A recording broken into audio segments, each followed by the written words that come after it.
उपन्यास सम्राट। सोचिए, ये टाइटल, ये उपाधि सिर्फ एक ही लेखक को मिली है। जी हाँ, और वो कोई और नहीं बल्कि आधुनिक हिंदी और उर्दू साहित्य के सबसे बड़े नामों में से एक हैं मुंशी प्रेमचंद। तो ये हैं वो शख्स जिनका चेहरा शायद कई लोगों ने देखा होगा। इन्होंने अपनी कलम से मानो पूरे भारतीय समाज का आईना दुनिया के सामने रख दिया।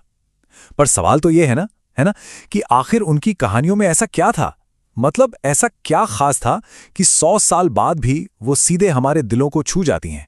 चलिए, आज इसी को समझने की कोशिश करते हैं। तो इस सवाल का जवाब पाने के लिए हमें पहले उस इंसान को जानना होगा जो इन कहानियों के पीछे थे। तो चलिए शुरू करते हैं उनके परिचय से। तारीख थी 31 जुलाई 1880। बनारस के पास एक छोटा सा गांव लम्ही। बस यहीं से भारत के सबसे बड़े कहानीकारों में से एक की कहानी की शुरुआत होती है। कहते हैं ना कि एक लेखक की जमीन उसकी कहानियों में दिखती है, तो लम्ही की वो मिट्टी की महक वो उनकी हर कहानी में महसूस होती। उनके पिता का नाम था अजायब लाल, जो एक पोस्ट ऑफिस में क्लर्क थे, और माँ थी आनंदी देवी, एक गृहिणी। तो आप सोच सकते हैं, बिल्कुल एक साधारण जमीन से जुड़ा परिवार, और शायद इसी माहौल ने उनके लेखन की वो मजबूत नींव रखी। तो सवाल ये उठता है कि इस साधारण से लड़के के मन में आखिर साहित्य का, लिखने पढ़ने का बीज पड़ा कैसे? इसका जवाब उनकी शुरुआती पढ़ाई में छिपा है।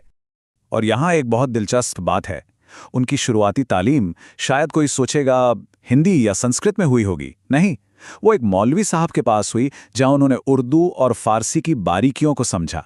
और सच कहूं तो यही वो बुनियाद थी जिसने आगे चलकर उनके लिखने के अंदाज को सबसे अलग बना दिया।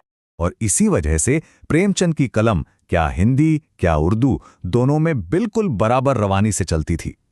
वो उन गिने चुने लेखकों में से थे जिन्होंने भाषा की दीवारों को तोड़कर दोनों तरफ के पढ़ने वालों के दिलों तक एक पुल बना दिया था।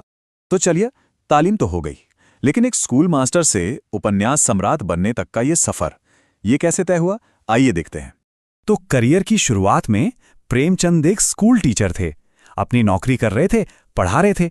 लेकिन फिर आया साल 1921, और इस साल कुछ ऐसा हुआ जिसने उनकी जिंदगी की दिशा ही बदल कर रख दी।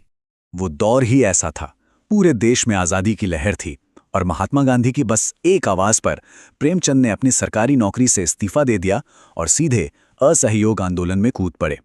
और बस यही वो पल था जब उनकी कलम सिर्फ एक कलम नहीं रही, वो एक हथियार बन गई। अब वो सिर्फ कहानियां नहीं लिख रही थी, बल्कि समाज की कड़वी सच्चाई को बयां कर रही थी। और उनका सबसे बड़ा कमाल जानते हैं क्या था?